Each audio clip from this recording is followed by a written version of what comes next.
en ce temps-là. Oh là là. La la li la la la la. Christine, la plus belle, qui n'avait pas de cervelle, n'était, semble-t-il, qu'une fille de joie. Oh la la la, une fille de joie. La la li la la la la. Plutôt que de trahir, j'aurais dû choisir celle qui m'aimait, la pauvre Gisèle. Mais quand l'amour doit mourir, rien ne peut le retenir. C'est fou, mais c'est vrai. Moi j'ai perdu Gisèle. Oh la la la. Moi j'ai perdu Gisèle. La la li la la la la. Christine était très belle. Aujourd'hui, où est-elle? Moi je l'ai perdue comme un pauvre con. Oh la la la, comme un pauvre con. La la li la la la la. Gisèle, la plus fidèle, tout le temps je pense à elle. Moi je l'ai perdue, je ne suis qu'un pauvre Pécheur, c'est con. mieux. À la fin, il est finalement con parce qu'il a perdu les deux. Alors quand je fais cette chanson, on me dit, c'est pas, on parle pas de vous, non, pas de moi forcément. Ça peut être Même vous. si l'histoire n'est pas... Hein, Bon. quand on mange le porc à 2 heures à Bipanda, c'est sûr qu'on se retrouve dans ce genre de situation. Ils ne vendent déjà pas le porc à 2 h du matin. Ils vendent le porc hein, au niveau du carrefour, là. Quel carrefour? Boulangerie de la Paix. Non, Ils vendent le porc jusqu'à 5 h du matin. Rentrez encore, venez au Carrefour Tendon. Carrefour Tendon. Carrefour Tendon. Ok, moi je préfère la boulangerie là. Elle est trop loin. Jusqu'à la boulangerie. Bonjour docteur. Vous voyez, Gisèle est partie et Christelle aussi. Les deux sont pas. Les deux sont partis. Faut pas souvent trop jouer avec les... Il faut être sérieux, comme notre directeur. Fidèle à une seule femme. Ah oui, oui, c'est vrai. Fidèle à Ro quelque chose. Même le cuisinier me dit qu'il était très fidèle. Comme la plupart des garçons d'ailleurs. Ah bon? Est-ce que le chef plateau est aussi fidèle? Bien sûr. Avec sa décapotable là? Bien sûr, vous pensez que quand on est décapotable, on n'est pas fidèle. Pas Ça, toujours, alors? hein? Bon. J'espère que vous avez été frigide pendant combien de temps? Frigide, non. Jamais? Pas frigide. Hein. Pas frigide Je pense pas. de jamais. Derniers examens, 3 mois par mois, tout va bien. Il n'y a pas de moment quand même où ça ne donne pas, où il y a des moments où je vous touche. Mais il faut être actif et puis il faut que ça donne. Oh, Qu'est-ce que vous dites? je suis convalescente, s'il vous plaît. Convalescente. C'est un sujet sensible. Non, arrêtez ça. Bonjour, docteur Larry. Convalescente. Bonjour, Sandra Penel. Commandant. Oui, docteur. Bonjour, bonjour à vous. Vous entendez le mot je suis convalescente? Elle me dit ça depuis avant-hier. Ah bon, Tout ce que je tente, elle me dit que je suis convalescent. tout ce que j'ai essayé, elle me dit. Bon, j'espère qu'elle n'est pas frigide, hein, docteur, parce que la frigidité chez la femme, c'est quand même quelque chose. Hein. Ah bien sûr, bien sûr. Oui, oui. Nous parlons, on veut parler un peu de... On peut parler de ça. Oui, mon commandant. D'accord. Docteur, dites-nous un petit peu, c'est quoi déjà la frigidité? C'est chez les femmes qu'on trouve le plus souvent cela, parce que les garçons, on ne peut pas dire qu'un garçon est frigide. Ah. Voilà, permettez-moi déjà de dire bonjour à tous ceux qui nous regardent. Un bonjour également à mes amis Thierry, bien évidemment. Pourquoi? Parce qu'aujourd'hui on célèbre les Thierry. À l'instar de Thierry et Sissi, Thierry Baïré du côté de Centrafrique, un ami de cœur, à qui je dis un grand bonjour. Il y a Thierry Fotso. Il y a tous les Thierry, bien évidemment. D'accord. Alors pour revenir à vous, le grand déshomme, l'homme également est frigide. Hein. Ça, il faut le savoir. Voilà pourquoi on parle aujourd'hui de la frigidité chez féminine. la femme. Ok. Voilà. D'accord. Je crois que nous aurons l'occasion de parler chez les hommes. Intéressant, Aujourd'hui, c'est de la femme. Voilà. Non, c'est quoi déjà la frigidité chez la femme? Voilà, il faut dire qu'il n'y a pas de définition typique, hein, parce que ça va dans tous les sens. C'est flou encore jusqu'ici. Alors, on appellerait encore ça trouble sexuel, tout simplement. Il s'agit de trouble sexuel, pourquoi? Parce que dans cela, on retrouve beaucoup de choses. On trouve le désir, on trouve le plaisir, on trouve l'orgasme. Voilà pourquoi il n'y a pas de définition typique. Certains pourront dire que c'est un manque d'orgasme, certains pourront dire désir, certains plaisir. Déjà que tous ces mots-là ne sont pas les mêmes choses. Voilà. Mais docteur, comment peut se manifester la frigidité chez la femme, justement? Voilà. Qui dit pas de définition typique voudrait dire également qu'il n'y a pas de symptômes typiques. Voilà. Mais néanmoins, ce qui nous révèle, les femmes le plus souvent, lors des consultations, bien évidemment, les plaintes encore, c'est qu'il y a une perte de sensation. On ne sent pas, on ne se sent pas. Oui, oui. Voilà. Et du coup, s'ensuit ce qu'on appelle une perte de plaisir. Et c'est-à-dire, ça va progressivement. Qui dit perte de plaisir, ce qui va suivre, c'est le désir. Quand elle dit qu'elle ne ressent pas, elle ne sent pas le truc, elle ne ressent pas. Mais ça peut être dû à des problèmes de famille, ça peut être... Oui, c'est vrai. Santé, il y a plusieurs, justement. Comme je disais, déjà, elle ne sent pas le plaisir. Parfois, ça s'ensuit au désir. Après, manque d'orgasme. Alors, justement, là, vous parlez des causes. Il y a plusieurs. Il y a plusieurs. Déjà, un problème de trouble sexuel, il faut penser déjà à 3 choses. La première des choses, entre les jambes. Entre les jambes, c'est-à-dire physiologique. Est-ce que pendant ces rapports, cette dernière ne ressent pas des douleurs? C'est-à-dire douleurs vulvaires. Parce que s'il y a des douleurs, vous comprenez toujours que cette dernière, elle peut toujours vouloir fuir, sans pour autant le dire à son époux ou encore à son ami. Mais c'est une vraie douleur, parce que souvent... Mais bien sûr, c'est une vraie douleur. C'est une vraie, non. C'est pas ce qui est mélangé à ce que vous connaissez, le plaisir, non. Où on dit, non, on peut supporter. Non, là-bas, non. On ne supporte carrément pas. On ne supporte carrément pas. Vraiment, elle voilà. est là. Elle est là, oui. Voilà. D'où il faut fuir. Voilà, on trouve toujours des prétextes, on trouve ainsi de suite. Alors, deuxième chose, c'est cet aspect justement psychologique. Et ça, vous avez dit, ça peut être un traumatisme. Justement, ça peut être le premier rapport. Ça peut être un viol. Oui. Par exemple, ça peut être aussi le fait que pendant que l'acte se produit, à quoi on pense le plus souvent? Peut-être l'homme est en train de penser à une autre, peut-être la femme est en train de penser à un autre agent, pourtant c'est Yves qui est au-dessus, ainsi de suite. Donc il y a autant de choses. Ça également, c'est un problème psychologique. Voilà. Maintenant, la dernière, l'autre as, psychologique, il y a beaucoup, hein, on peut déprimer, il y a beaucoup de choses. Voilà. Maintenant, la troisième chose, c'est le savoir-faire. L'expérience aussi compte. L'expérience compte. Savoir grand disons. L'expérience. Enfin, voilà. Le savoir-faire. Le savoir-faire. C'est-à-dire, cette dernière, elle-même ne maîtrise pas son corps.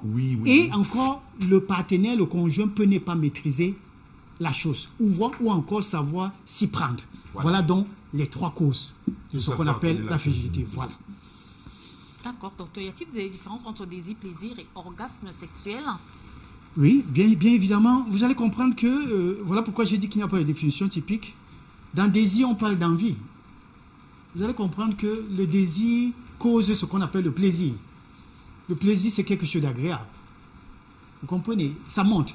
Quand ça monte le pic, on dit orgasme. Ça dit c'est le sommet. Ah, ça monte, ça explose. Voilà, ça explose et on parle jouissance. Voilà donc la différence qui se situe. Donc, vous allez comprendre également qu'on peut toutefois avoir des désirs sans avoir d'orgasme, comme on peut avoir d'orgasme sans avoir le désir. Voilà pourquoi il y a cette différence entre ces 3. Donc, toujours est-il dit, il faudra connaître justement la cause pour pouvoir déceler la cause pour justement pouvoir corriger. Docteur, voilà. mes périodes fécondes sont souvent très sensibles, parfois très hautes. Voilà. J'éprouve un plaisir très poussé, même un désir. Attendez. Tu as fait des consultations, Sandra. Mais docteur, et là, il n'a pas dit ça. Je pose une question pour aider les autres femmes qui ont peut-être peur de parler, mon commandant. Et pourquoi vous ne me parlez pas à moi de tout ça depuis? Bon, il faudrait peut-être que le docteur nous explique, comme on a la grâce de l'avoir là. Donc, pendant mes périodes fécondes, voilà, j'éprouve un plaisir très poussé. Un plaisir fou. Oui, très fou. Je suis très sensible, très sensible même. Voilà. Pendant mes périodes fécondes. Est-ce qu'il y a une explication à cela? L'explication, justement, il s'agit bien évidemment de ce qu'on appelle un bouleversement hormonal. Problème hormonal. Justement, pourquoi? Parce qu'il y a ça met l'état de nos organes, tout ça en bain. C'est tout à fait normal. C'est tout à fait, c'est naturel d'ailleurs. C'est un bon signe ou mauvais signe? Non, mais c'est pour dire que le corps Le corps réclame. Fonctionne, okay. non, pas réclamer. Oui, fonctionne. Le corps réclame, vous avez trouvé la réponse. Ça réclame. Docteur, le corps réclame finalement ou bien... Oui, mais ça, non, ça réclame. Ça, il faut dire que cette période-là, normalement, c'est un signal. Okay. C'est tout à fait normal, ça réclame. Mais il faut aussi dire que ça prouve que le corps fonctionne.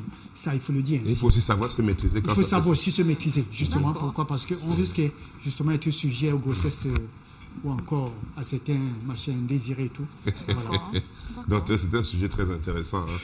Il est à présent 7h24 à Bamako et à Dakar. Oui, en temps universel, c'est pareil. Mais c'est quoi la cause véritable? On a parlé de la cause, non? On a parlé de cause? Oui. On peut revenir là-dessus? Oui. Cause véritable de cette fragilité. Ça vient d'ici ou oui, on a dit d'ici? Oui. Oui, il y a psychologique, il y a physique. Comme j'ai parlé, ça peut être un problème de douleur psychologique. Il y a plusieurs, le stress, le traumatisme, voilà. Et ça peut être aussi avoir perdu un être cher. Ça également, la femme peut se trouver dans cet état-là. Ça ne répond plus. Elle perd son papa. Vous, le monsieur, il faudra chercher à comprendre la femme. Elle peut perdre son enfant également. Il y a beaucoup de choses. Elle peut être sur le coup, le mari soit peut perdre son emploi et la femme se dit mais tiens, c'est fini pour nous. Désormais, comment est-ce qu'on va vivre? Donc il y a beaucoup de choses quand on parle de facteurs psychologiques. Ça c'est important. Alors est-ce qu'il y a des facteurs de risque quand même? Oui, les facteurs de risque, ça il y en a plusieurs. Il y en a plusieurs. Parlant des facteurs de risque, il faut dire qu'il y a des pathologies, notamment le diabète, bien évidemment. Il y a également la dépression. La dépression. Voilà, il y a la fatigue également. Oui. Parce que la fatigue, il faut dire que la fatigue est justement influe sur ce qu'on appelle la libido. Quand on est fatigué, ça vous le savez, l'époux rentre, il est fatigué, la femme. Ça, il faut comprendre ça. Il faut que la femme arrive à comprendre ça aussi. Voilà, voilà. Justement, ça, il faut dire aussi que, au-delà de ça également, quand je parle des pathologies, bien évidemment, il peut y avoir des problèmes de thyroïde. Il y a des maladies justement qui peuvent également être la cause. D'accord. Est-ce qu'il existe des facteurs de risque et comment faire pour ne plus être frigide? Voilà. Déjà, comment faire justement? Ce qu'il faut comprendre, c'est que dans cette situation, nous avons le désir, nous avons le plaisir. Et là, je voudrais rappeler à ceux qui nous suivent ce matin, c'est que le désir est spontané pour un début de relation. Une fois que ça passe, c'est vous qui cherchez le désir. Ah, je pense que docteur, permettez-moi, je pense que là j'ai fait une erreur tout à l'heure. Le plaisir, c'est quand on est en action. Oui, le plaisir, justement. J'ai dit justement, c'est le désir qui cause. Ah, dans ce cas, je vais rectifier. Qu'est-ce que vous avez avec le désir et le plaisir? Non, en fait, parce que j'ai fait une erreur. J'ai dit, j'éprouve un plaisir lors de mes périodes fécondes. C'est comme si j'étais en action. Voilà, alors que je ne suis pas en action. Voilà. Donc je parlais plutôt de désir. Vous êtes seulement en demande. Oui, je suis en demande. Je veux le dépannage. Dépannez-moi. Alors, justement, comment prévenir? Justement, je le disais. Alors, ce désir-là, il faut comprendre que c'est à vous de le chercher, la femme. C'est vous qui cherchez cela. Parce que, comme je disais, au début, cela est spontané. Mais une fois que le début passe, c'est à vous de le chercher. Maintenant vient la phase de ce qu'on appelle le plaisir. Et le plaisir, elle a dit un mot tout à l'heure, à l'introduction, c'est l'action. Il faut être actif et non être passif. Si vous êtes passif, le plaisir passera. Donc il faut être actif. Et ça également, ça va dans ce qu'on appelle la recherche. Ça, c'est important. Voilà justement comment prévenir. Et comment prévenir également, ça il faut le dire, parmi les causes psychologiques, je crois que nous l'avons dit déjà plusieurs fois sur ce plateau, en ce qui concerne ce qu'on appelle le plancher pelvien, c'est-à-dire périnée, il faut rééduquer. Sachez que vous les femmes, plus vous êtes enceinte, à chaque fois que vous faites des enfants, au dernier trimestre du mois, vous comprenez que l'enfant, quand l'enfant descend, le plancher pelvien souffle, le muscle là se détend, il y a distension. Alors, du coup, après chaque accouchement, vous devez rééduquer. Il faut remuscler cette partie-là. Pourquoi? Parce qu'à la longue, il y a baisse de libido, il y a incontinence urinaire et tout. Voilà, nous l'avons toujours dit plusieurs fois sur ce plateau. Alors, il faut rééduquer. Et ça passe justement par des exercices de respiration. Il faut rencontrer un kiné pour faire ces exercices-là. Ça, c'est important. Aussi, ça passe par la prévention pour justement ne plus... pour être toujours dans le plaisir. Tout compte fait. En quoi consiste la prise en charge des personnes frigides? Voilà. La prise en charge, déjà, il faut dire que c'est la connaissance de la sexualité. Vous savez, le grand déjeuner, il y a beaucoup qui ne le connaissent pas. C'est encore tabou. Hein. Il y en a qui se prennent pour des champions, pour des grands coqs. Voilà. Alors que la chose même, ils ne maîtrisent pas. Alors que la chose, ils ne maîtrisent pas. Alors, c'est important, docteur, de le dire, parce qu'on parlera évidemment de savoir-faire. On aura l'occasion de dire un petit peu, parce que ils se demandent, mais comment faire? J'en viens, je vais en venir. Alors, justement, en quoi consiste la prise en charge? C'est également maîtriser la sexualité. De deux, justement, s'il y a eu ce qu'on appelle des abus, il faut consulter. Nous avons parlé tout à l'heure comme abus, un traumatisme suite à un viol, bien évidemment. Ça, il faut le dénoncer, il faut en parler, il faut partager. Consulter et partager. Parce que là, à l'issue de cela, on peut vous sortir dans cet engrenage, dans ces problèmes-là.